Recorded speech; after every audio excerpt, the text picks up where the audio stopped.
વાવમાં સ્વરૂપજી ઠાકોરની જીત બાદ સભાનું આયોજન થયું હતું અને આજ સભામાં અલ્પેશ ઠાકોરે કોંગ્રેસ પર આકરા પ્રહાર કર્યા છે। કોંગ્રેસ લલચાવી ડરાવી સમાજ તોડવાનું કામ કરે છે। 70 વર્ષથી રાજનીતિ કરી સમાજનું એક કામ પણ નથી કર્યું।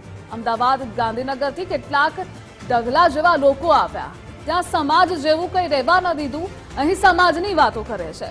સ્વરૂપજી ઠાકોરને હરાવવા માટે રાત દિવસ તેઓ મથ્યા હતા। સમાજને પૈસાના નામે ખરીદવા પણ નીકળી પડ્યા। પૈસાથી ખરીદી લઈશું, 50% સમાજ અમારી જોડે રહેવાનો છે।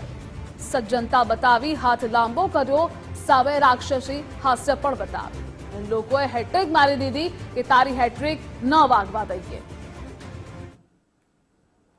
દેવાના નકારાત્મકતા એ ડરાવાના, લલચાવાના, તોડવાના, એ સમાજ તોડવાનું કામ કરશે, લોકોને લડાવવાનું કામ કરશે, જાતિવાદ ફેલાવવાનું કામ કરશે। 70 વર્ષ રાજનીતિ કરી, 70 વર્ષમાં સમાજનું એક એવું કામ બતાવી દે એ લોકો કે જેમણે કર્યું હોય। સમાજને ફક્ત રાજનીતિના નામે મૂર્ખ બનાવ્યો। પોતાની પાર્ટીમાં ટિકિટ મળે એ જ સમાજનો, બીજી પાર્ટીમાં મળે એ સમાજ નહીં।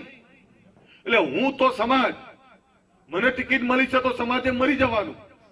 પણ સ્વરૂપજી ઠાકોર જેવો સામાન્ય પરિવારનો દીકરો લડે તો કે ના, આ સમાજ નહીં, સમાજ આખો તો અમારી જોડે છે, એને તો કોઈ સમાજ સ્વીકારે નહીં।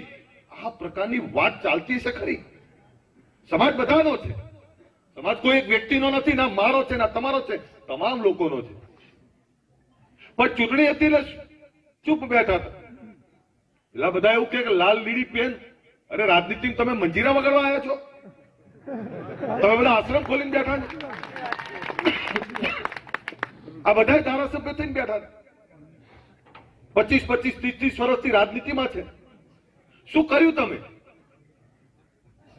તો શું કરા? બધા પ્રચાર કરવા શું કરે? રાત દાડો પડી ગયા। તમને નવાઈ લાગે સાહેબ? રાત દિવસ આ ભાઈને હરાવવા માટે મથ્યા, રાત દિવસ દોડ્યા છે। શું નહીં દોડ્યા? એમને શું નહીં કર્યું? જે સમાજ ઉપર એક કલંક લાગ્યું હતું કે આ સમાજને થોડીક લાલચો આપીને અમે ખરીદી લઈએ, એ સમાજે ગત વર્ષોમાં પોતાની તાકાત બતાવી, અમે પણ એક થયા છીએ।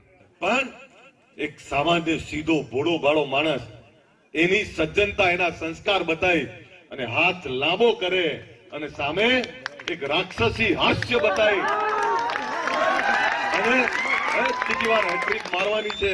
લોકોએ હેટ્રિક મારી દીધી કે તારી હેટ્રિક ના વાગવા દીધી। હું એવું માનું 5000 વોટ તો એ ઓછા થઈ ગયા છે।